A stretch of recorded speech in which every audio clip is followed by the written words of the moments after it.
So as some of you know, Mark Zuckerberg, who started and is the CEO of Facebook, recently got interviewed by Congress, and they actually got interviewed by 2 different committees in Congress. And I think that the questions that he was asked really showed how disconnected a lot of people are in Congress with a massive way. I mean, this is the biggest way that everybody communicates. These tools, these platforms are the biggest ways that people are communicating today. And I'm not saying that as like a bash on the age of the congressmen or something like that, because a lot of them are older, but there are some that are also younger that still were asking some pretty stupid questions. And the problem isn't that they didn't know. That's not what I think the problem is. The problem is, why are they asking the questions when they don't have the data?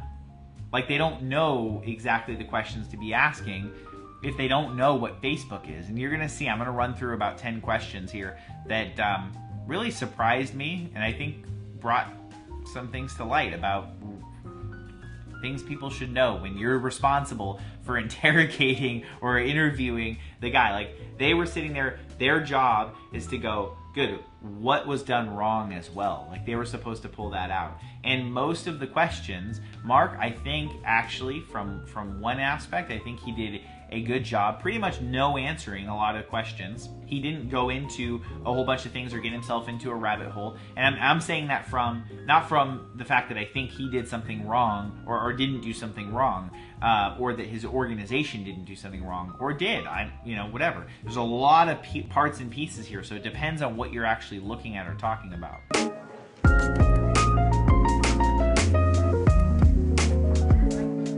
I wanted to share some of the questions that they asked and just a little response on each real quick. All right, number 1, is Twitter the same thing as you do? No. What that senator was asking is they were actually trying to find out and put out there the idea that Facebook could be a monopoly. The reality is Twitter what they do? Yes and no. Is it a way to share your concepts and data and communication online? Yes. You do have that ability, but you also have WhatsApp and you have Snapchat and you have a whole bunch of other things that also do that. So trying to make a monopoly case, I believe, is stupid. I think it's a waste. I think that was just a dumb question. Next, there was a point when actually Mark Zuckerberg laughed about privacy. And so here's the question that was asked. Mr. Zuckerberg, would you be willing to share the hotel you stayed with us last night? And this is on the subject of privacy. Mr. Zuckerberg said, no. And then kind of chuckled. He was laughing at the question a little bit. Okay? Which is funny because it is actually a funny question. The reality is, would we be willing to share that? No. But the question is, was the person who posted the hotel they shared in last night on Facebook willing to share that? Yes. Yes. And did they make that private? Or did they make it public? Because there's all sorts of settings that you can control on there. And that's up to the user. So asking him whether he's willing to share his hotel for the whole world is irrelevant. I think it's a dumb question. All right, the third question that I think was kind of humorous was one of the guys said, hey, if you email in WhatsApp, does that mean that you're going to have advertising data for that? Well, first off, Congressman, I'm sorry to tell you, but you don't email in WhatsApp, you message. That's a minor detail, but it does show when you know something or not, right? And the answer that Mark gave was no, it doesn't lead to more advertising. So there you go. But it's just, it's funny. It's like, hey, are you emailing on Twitter? No, you don't email on Twitter. It just shows a little bit of a disconnect between the person doing the questioning and people who actually have used these platforms. One thing I'd love to hear from you, so comment below. Are there other questions that you think should have been asked by these congressmen? Are there certain things that you feel they should have gone into that they didn't? I'd love to actually hear that. So comment below and let me know. Question number 4, there was a Utah senator that asked, if users don't pay, how do you sustain your business? Well, there's this thing called advertising. And Facebook makes its money on advertising. And I think that most people would know that. I think most people would know that there was some form, whether you knew in depth on that or not, I think most people would know that just because that you don't pay for Facebook doesn't mean they don't have a business model. I think. Maybe I'm not the only one. Maybe there is somebody else out there who would think that. So thank you for the really interesting question. All right, then one other senator, which has become a famous question that was asked, what if I don't want to receive ads for chocolate?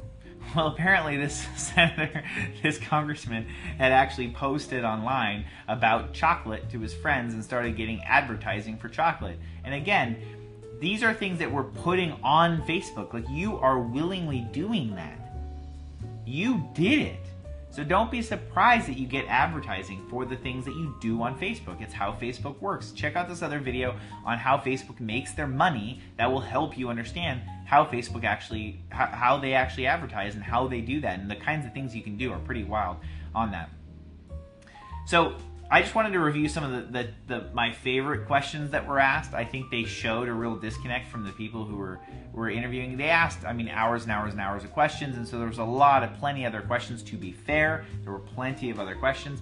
Some of them were good questions, but there were some that just really showed why it was important that you have people who know what they're doing asking the questions or investigating or interviewing or whatever it is that's being done. You should have the person who actually knows what they're talking about doing it. Imagine Gmail, right? They have some big problem and they get taken to Congress and Congress starts to ask them questions. And the people who are asking the questions never have actually used their own email address before.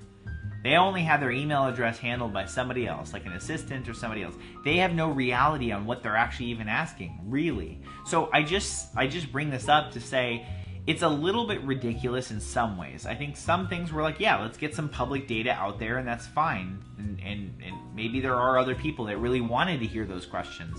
But, you know, like, how do you make money, to me, was like just an odd question to ask that. I mean, maybe they wanted to know every way that they could make money. I don't know.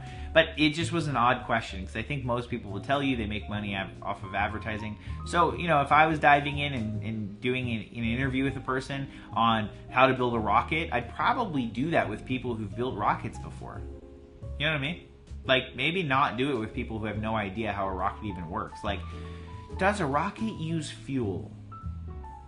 You know, it'd be like that kind of question. It'd be kind of stupid. Like a person who's never driven or seen a car before, interviewing the guys who run Ford about some, you know, recall of cars. It's a little bit like, to me, it's just a little bit ridiculous. So I won't beat the point too hard here, but go ahead and comment below. Let me know if there are other questions that you thought should have been asked. And also any other funny ones that you may have seen or come across that you wanted to share. I'd love to hear from you guys. That's what I have for you today. I'll go ahead and see you guys tomorrow. Have a good one.